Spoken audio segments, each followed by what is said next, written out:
बिस्मिल्लाहिर्रहमानिर्रहीम।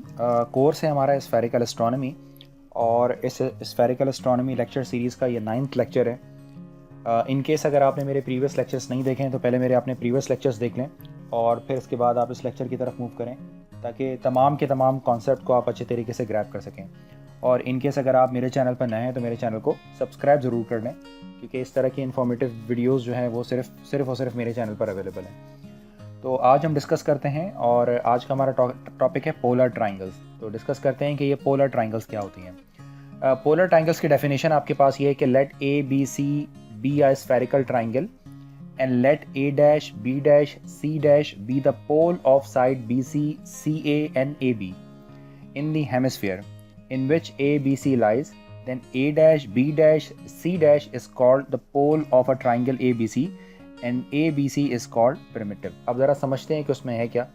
तो सपोज़ कीजिए कि ये है आपके पास एक स्फेयर और इस स्फेयर में इन 3 पॉइंट्स को A, B और C इनको ग्रेट सर्कल से ज्वाइन कर हमने एक स्फेरिकल ट्राइंगल बना ली। ठीक है जी। तो यहाँ पर ये जो ग्रेट सर्कल आर्क है BC, सपोज कीजिए कि इस ग्रेट सर्कल आर्क का जो पोल है वो है A डैश। ठीक है जी। जैसे कि मैं आपको पोल को पहले भी बता चुका हूँ। फॉर एग्जांपल कोई भी आपके पास ग्रेट सर्कल आर्क है को तो एक ऐसी स्ट्रेट लाइन जो उसके सेंटर से पास करे और स्फेयर को किसी पॉइंट के ऊपर कट करे तो उसको हम कहते हैं पोल। तो ये है बेसिकली आर्क BC का जो पोल है वो है A डैश। इसी तरीके से आर्क AC के लिए जो पोल है वो है फॉर एग्जांपल B डैश और इसी तरीके से आर्क AB के लिए जो पोल है वो है C डैश। और अगर हम A डैश B डैश और C डैश को ज्वाइन कर एक स्फेरिकल ट्राइंगल बना लें तो ये जो स्फेरिकल ट्राइंगल मैंने पर्पल से ड्रॉ की हुई है ये स्फेरिकल ट्राइंगल एक पोलर ट्राइंगल कहलाती है। ठीक है जी। तो ये है एक आपके पास स्फेरिकल ट्राइंगल और ये उस स्फेरिकल ट्राइंगल की एक पोलर ट्राइंगल है। तो ये जो ट्राइंगल ABC है इसको तो हम कहते हैं ये A डैश B डैश और C dash pole of side AB BC and AC कहलाते हैं। और इसी तरीके से ये जो ABC है इसको हम कहते हैं प्रिमिटिव। ठीक है जी। तो आप याद रखें कि कोई भी आपके पास अगर स्फेरिकल ट्राइंगल मौजूद है तो आप उस स्फेरिकल ट्राइंगल से पोलर ट्राइंगल ड्रॉ कर सकते हैं। तो पोलर ट्राइंगल का क्या फ़ायदा है, ये जब हम न्यूमेरिकल प्रॉब्लम अपनी कवर करेंगे तो उसमें डिटेल से देखेंगे कि हम पोल से क्यों बना रहे हैं अपनी ट्राइंगल और उसका क्या फ़ायदा है। तो ये हम इंशाल्लाह डिस्कस करेंगे अपने नेक्स्ट किसी लेक्चर के अंदर।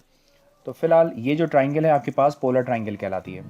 अब इस पोलर ट्राइंगल की कुछ प्रॉपर्टीज़ होती हैं जो बहुत इंपॉर्टेंट है, उसको आपने ज़रा डिटेल से देखना है। प्रॉपर्टीज़ यहाँ पर प्रॉपर्टीज़ ये है कि एक्चुअली ये एक प्रॉपर्टीज़ है और प्रॉपर्टीज़ को हमें डिराइव करने के लिए ये सारी कंस्ट्रक्शन करनी पड़ रही है। प्रॉपर्टी यहाँ पर ये है जो मैं पहले से आपको बता देता हूँ कि सपोज़ कीजिए कि मैं अगर इस एंगल A डैश की बात करता हूँ तो आपने याद रखना है कि ये जो एंगल A डैश होता है ये बेसिकली 180 डिग्री माइनस ये जो डिस्टेंस है स्मॉल a के इक्वल होता है। ठीक है। इसी तरीके से अगर मैं कहता हूँ कि spherical angle B dash polar triangle का क्या होगा, ये होता है 180 डिग्री माइनस B। सिमिलरली अगर आपसे पूछा जाए कि C डैश क्या होगा तो C डैश इसी के रिस्पेक्ट से ये होता है 180 डिग्री माइनस C। अच्छा, इसी तरीके से अगर आपसे कहा जाए कि A डैश क्या होगा, जैसे ये A है आपके पास, ये एंगल A है, इस एंगल के जो सामने वाली साइड है ये A डैश हो जाएगी। तो A डैश जो है वो बेसिकली इस पोलर ट्राइंगल की एक साइड है। तो ये साइड बराबर होती है 180 डिग्री माइनस A। यानी एंगल और साइड जो हैं वो एक दूसरे के ऑल्टरनेट होते हैं या हम एक दूसरे के सप्लीमेंट्स होते हैं। ठीक है जी। तो बेसिकली ये इसके कुछ इंपॉर्टेंट प्रॉपर्टीज़ हैं और इनका क्या फ़ायदा है। तो इसी इंपॉर्टेंट प्रॉपर्टीज़ को ये 6 की 6 वैल्यूज़ लिखी जा सकती हैं, A डैश B डैश और C डैश सब लिखा जा सकता है। तो इन वैल्यूज़ को मैं ये कैसे आती हैं इनको ज़रा डिराइव करना सीख लेते हैं। बहुत इंपॉर्टेंट डेरिवेशन है और थोड़ी सी कॉन्सेप्चुअल है तो उसको आपने कोशिश करना है यहाँ पर फोकस करना है। अब मिसाल के तौर पर ये जो A dash is a pole of a triangle, pole of a BC, बिल्कुल इसी तरीके से ये सपोज़ कीजिए कि ये है आपका एक स्फेयर और इस स्फेयर में 3 नॉन कोलिनियर पॉइंट्स को ग्रेट सर्कल से आपने ज्वाइन कर एक ट्राइंगल फॉर्म कर ली, triangle A B and C। I hope कि ये वाली ट्राइंगल आपको समझ आ गई होगी। अब मैं आपसे कहता हूँ कि ये जो A डैश है ये A डैश है बेसिकली पोल ऑफ BC। ठीक है जी। तो जहाँ पर ये मैं मार्क कर रहा हूँ एरो, बस आपने उसको ज़रा फोकस करना है। तो BC का जो पोल है वो है A डैश। इसी तरीके से जो AC ग्रेट सर्कल आर्क है इसका जो पोल है वो है B डैश। सिमिलरली जो ग्रेट सर्कल आर्क जो है वो AB, इसका जो पोल है वो है C डैश, जैसे कि मैंने ऊपर वाली डायग्राम के अंदर भी बनाया था। ठीक है जी। फिर आपने इसको ऐसे कर कर ज्वाइन कर दिया तो ये बन गई आपके पास एक पोलर ट्राइंगल। तो बेसिकली मैं ये फाइंड आउट करना चाह रहा हूँ कि जो मेरे पास ओरिजिनल ट्राइंगल है और उसके करस्पॉन्डिंग जो पोलर ट्राइंगल है, इनकी साइड्स और एंगल के दरमियान क्या रिलेशन होता है, जो रिलेशन अभी मैंने लिखा था। ठीक है, तो अब आपने बहुत ध्यान से देखना है। ध्यान से क्या देखना है, इसकी थोड़ी कंस्ट्रक्शंस करते हैं। कंस्ट्रक्शन कैसे करते हैं, produce B C both ways to meet A dash B dash at L and A dash C dash at M. हमने क्या किया कि ये जो आपके पास ट्राइंगल मौजूद है, इस ट्राइंगल को फर्दर प्रोसीड, यानी इस ग्रेट सर्कल आर्क को हमने फर्दर प्रोसीड कर दिया। तो हमने जब इसको फर्दर प्रोसीड किया तो ये जो है वो great circle arc A dash B dash पर एल पर कट करता है। इसी तरीके से ये great circle arc A dash C dash पर एम पर कट करता है। ठीक है जी, तो आपको ये वाले पॉइंट अच्छे तरीके से समझ में आ गया होगा। अब मैं अगर आपसे कहता हूँ कि ये ए डैश जो है क्या पोल ऑफ बी सी है, आप कहेंगे बिल्कुल ठीक है, क्योंकि ये वाली पॉइंट यहाँ पर लिखा हुआ है। लेकिन अगर मैं आपसे ये कहता हूँ कि क्या ये जो ए डैश है ये pole of L B C और एम, यानी इस ग्रेट सर्कल का भी पोल होगा, तो ये बात भी बिल्कुल ट्रू होगी आपके पास।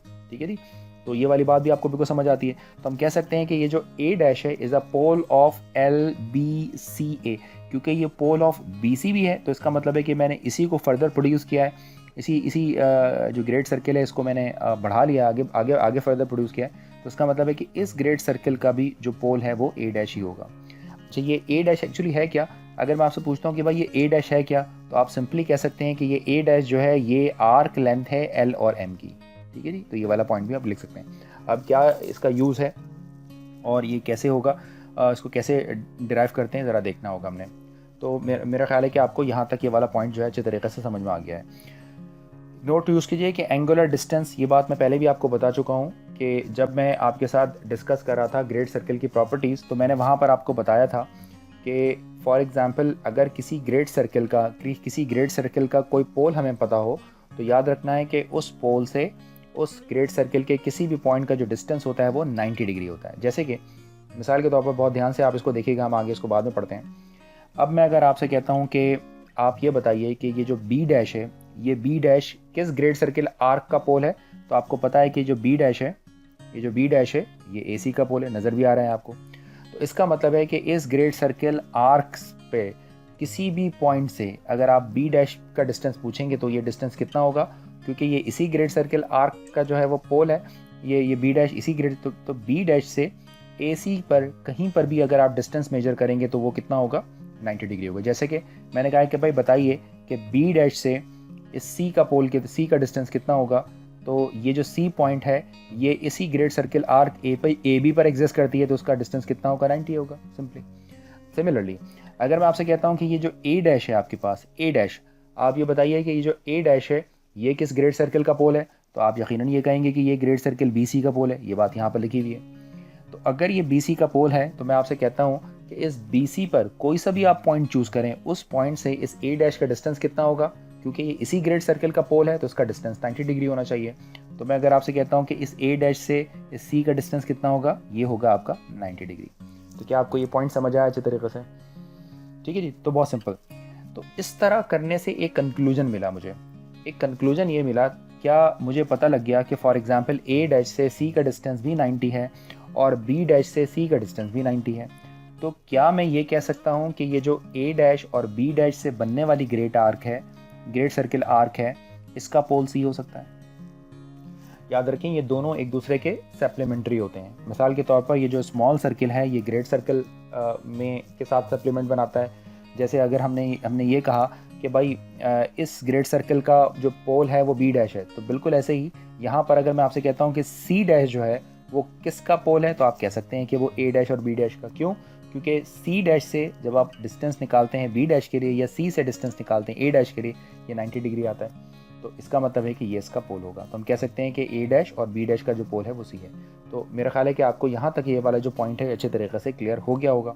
ठीक है जी, तो उसको थोड़ा सा रीड करते हैं फिर वापस अपनी डायग्राम पर पलटते हैं। तो हमने यहाँ पर ये कुछ बात ये की कि एक बात तो हमें ऑलरेडी पता है कि angular distance of a pole from any point on a great circle arc is 90 degree. For example ये वही वाली बात है जो मैं आपको कई दफ़ा कर चुका हूँ कि ये है मेरे पास एक ग्रेट सर्कल आर्क और ये है फॉर एग्जाम्पल इसका पोल।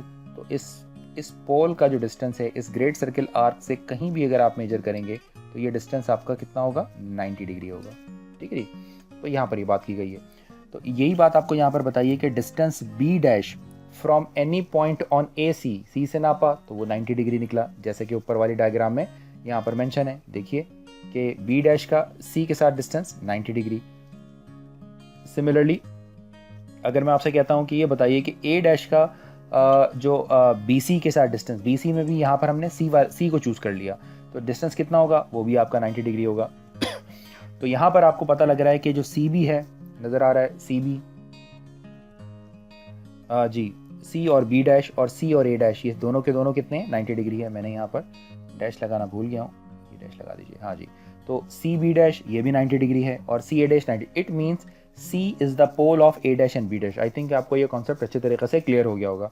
तो ये ए डैश और बी डैश हो, it means that the angular distance of C from any point on A dash B dash is always 90 degree. ठीक है जी, तो इसका क्या मतलब हुआ, जब हमने ये बात यहाँ पर डिक्लेयर कर ली कि C जो है वो बेसिकली A डैश और B डैश का पोल है, तो यहाँ पर ये चीज़ क्लियर हो गई है कि अब A डैश B डैश से कोई पॉइंट चूज़ किया जाए, उसका C से जो डिस्टेंस होगा वो कितना होगा, 90 डिग्री होगा।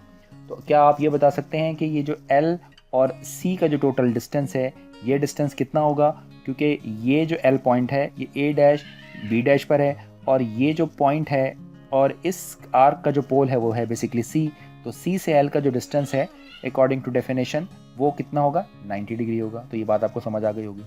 सिमिलरली अगर मैं आपसे पूछता हूँ कि यही काम मैंने जो यहाँ पर मैंने ये कहा कि A डैश B डैश का पोल जो है वो बेसिकली C है, तो इसी तरीके से मैं यहाँ पर ये भी कह सकता हूँ कि A डैश और C डैश, A डैश और C डैश का जो पोल है वो है बेसिकली B भी होगा। तो इसका मतलब है कि B से लेकर M तक जो डिस्टेंस है वो कैसे होगा, वो कितना होगा, ऑफ कोर्स कि वो भी 90 डिग्री होगा। ठीक है ना, तो एक रिजल्ट निकालने के बाद हम सिमिलर कर सकते हैं कि B डैश और M का जो रिजल्ट है, अगर हम कहते हैं कि A डैश और C डैश का जो पोल है वो B है, तो इट मीन्स कि इस ग्रेट सर्किल आर्क पर किसी भी पॉइंट से आप अगर डिस्टेंस पूछेंगे B तक का डिस्टेंस तो वो हमेशा 90 होगा।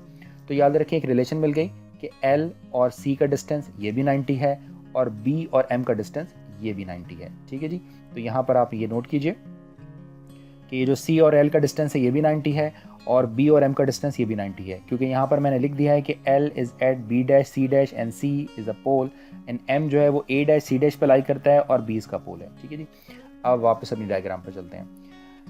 अब आप मुझे यहाँ पर ये बताइए कि ये L to M जो है उसको हम डिस्टेंस को कैसे मेंशन कर सकते हैं। हम उसको लिख सकते हैं LB प्लस BM, ये आपकी अपनी चॉइस है। अगर आप चाहें तो इसको LC प्लस MC भी कर सकते हैं, तो आपकी अपनी चॉइस है। तो इसका मतलब है कि L to M जो डिस्टेंस है उसको मैं इस तरह लिख रहा हूँ, ब्रेक कर रहा हूँ।